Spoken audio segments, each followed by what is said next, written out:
land that we could acquire. And the good news is there's a lot of available land in Rio that's very close to public transportation. The Botafogo fans are all over this country, so we need to make it easier for them to get to the stadium. As far as the short-term problem, yeah, it's surprising when you come in and you buy into a really, really big club. You almost expect training facilities to already be in place. But for us, we're spread out in pieces. We've got the first team here and the B team here and the U20s out in Safat and the 15 somewhere else. So it's not ideal. I think what we're probably going to do, I had a really nice meeting with the coach.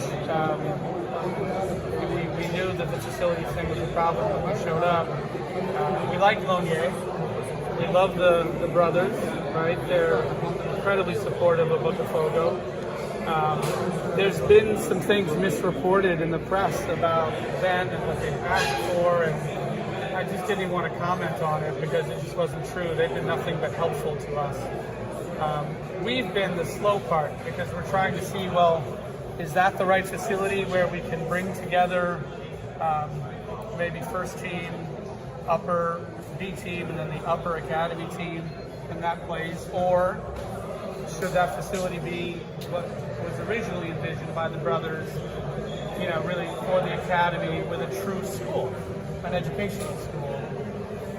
So I hope to talk to them within the next 48 hours because I think we've done a lot of soul searching in terms of what we want as a club, and I just want to see if it lines up with their vision.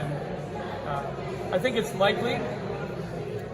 There's a facility that I don't want to sort of mention it publicly without telling the individual who owns it, but there's a facility that was offered to us for lease. I think we're going to go ahead with that. It's got a really good pitch that probably only needs 3 to 6 weeks of top dressing and leveling and conditioning to be a really high quality pitch. Unfortunately, it's not big enough to hold a lot, but it's the field that can start supporting our needs with the first team at Lonier and maybe the B team and the U20s at that facility, and they're very close to each other, 10 minutes apart. Because it's really important that the coach, you see how quickly somebody can come up from the U20s or the B team and suddenly be relevant in Serie A, not just with our club, but with other clubs. I saw a fabulous kid playing for Flamengo the other day in the U20 game. So it happens all over Brazil where these U20s and B teamers can really help on the A team. So the only way to really make that work is to make it very easy for the coaches to get to know those players. They have to focus on the A team, but they really, we got to make it easier for them to see out of the corner of their eye the great talent that's coming up. So, yeah.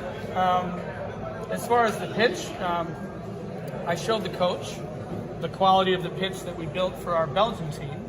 Now, our Belgian team is a much smaller team.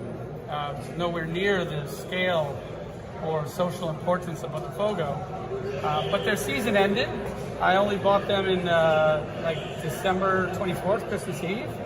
And so as soon as the season ended, we ripped up the stadium pitch and we put in a Premier League quality pitch. The Deso pitch, 20% nylon and 80% grass. It's the standard across the Premier League. So even my little club and the stadium and the practice facility both have 1.3 million euros invested in each of those pitches. So if I would do that for a small club in Belgium that I love, of course we're going to do it for Botafogo, but we need the season to end before we rip up the field and rip up training.